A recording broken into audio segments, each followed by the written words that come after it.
अस्सलाम वालेकुम। सीखो सब कुछ में खुशामदीद। दोस्तों, आज हम सीखेंगे कि हम क्विकली स्प्लिट विंडो को किस तरह कर सकते हैं शॉर्टकट के ज़रिए माइक्रोसॉफ्ट एक्सेल में। तो दोस्तों, काफ़ी लोग नहीं जानते कि आप जो है शॉर्टकट के ज़रिए भी विंडो को स्प्लिट कर सकते हैं। तो आज मैं आपको बताऊंगा कि किस तरह आप कर सकते हैं। आइए जानते हैं। तो दोस्तों, आप यहाँ देख रहे हैं कि आपके पास एक वर्टिकल स्क्रॉल बार नज़र आ रहा है।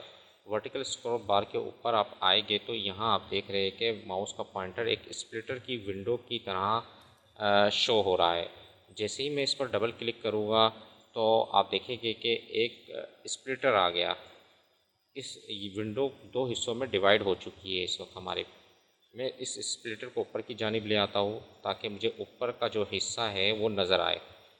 मैं एक पर्टिकुलर हिस्सा चाहता हूँ कि वो मुझे ऊपर नज़र आता रहे, और नीचे मेरा क्या है, डेटा है। तो इस तरह ये पर्टिकुलर हिस्सा जो है वो मुझे अगर ऊपर से नीचे कोई कॉपी करना है, ऊपर की विंडो को देखकर, तो मैं विंडो को स्प्लिट कर सकता हूँ। और मैं जब स्प्लिटर हटाना है तो इस पर डबल क्लिक कर दीजिए तो स्प्लिटर हट जाएगा। तो ये तो था कि आप इस पर डबल क्लिक करेंगे एक स्प्लिटर आ जाएगा, और डबल क्लिक करेंगे तो स्प्लिटर हट जाएगा। इसी तरीके से आप यहाँ देख रहे हैं कि हॉरिजॉन्टल स्क्रॉल बार है, इस पर भी एक स्प्लिटर नज़र आया है। जैसे ही मैं इस पर क्लिक करूँगा तो स्प्लिटर इस तरह का आपके पास आ जाएगा। अब आप यहाँ कहीं भी आप डेटा है, पर्टिकुलर डेटा है, उसको आप हर वक्त देखना चाहते हैं तो वो उसको इस तरफ रख दीजिए, या यहाँ से अगर कोई कॉपी करना है दूसरी जानिब में देखते हुए कोई डेटा को सही करना है तो भी आप इसको स्प्लिटर को यूज़ कर सकते हैं।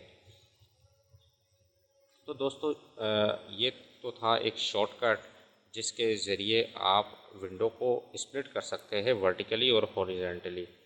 तो उम्मीद है कि वीडियो आपको बहुत पसंद आई होगी। लाइक और सब्सक्राइब करना मत भूलिएगा। दोस्तों, आप मेरे चैनल को सब्सक्राइब ज़रूर कीजिए ताकि कोई भी नई वीडियो आए तो उसका नोटिफिकेशन आपको मिल जाए।